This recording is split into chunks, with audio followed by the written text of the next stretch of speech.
God tells us in this week's portion, keep the commandments that I am commanding you today. Actually, it's inaccurate because God is speaking to us right before we're going into the land of Israel, which was 40 years after we had received the laws and the commandments. Rashi explains that God is telling us, I want you to be excited.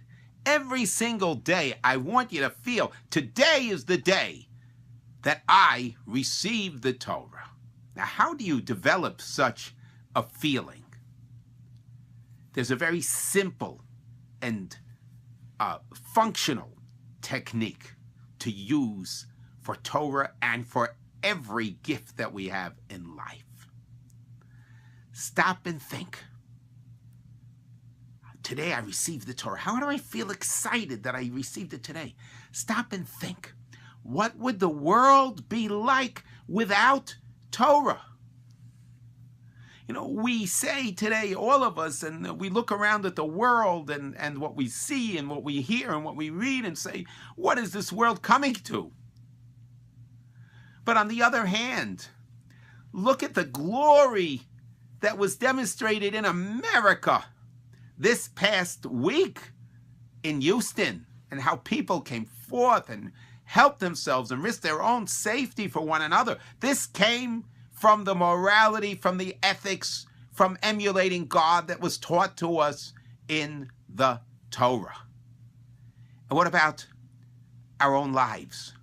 Stop and think. Where would I be without Judaism in my life? Where would I be without the joy of Jewish holidays?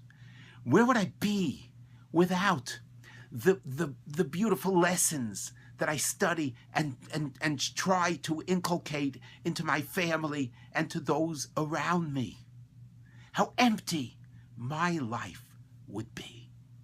And stop and think, where would I be if I didn't have the beautiful family that I have and the gifts that God has given me? Stop and think. Picture yourself without Judaism, without the Torah, without family, without the abundant material gifts that God has blessed us with. And then we can appreciate the abundant blessings that we have. We are soon going to greet the Rosh Hashanah holiday. It's a time of closeness to God. It's a time of love. It's a time of appreciation.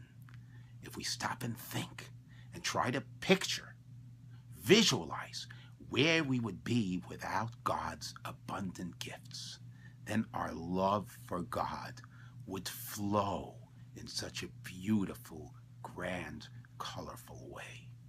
Have a fabulous Shabbos.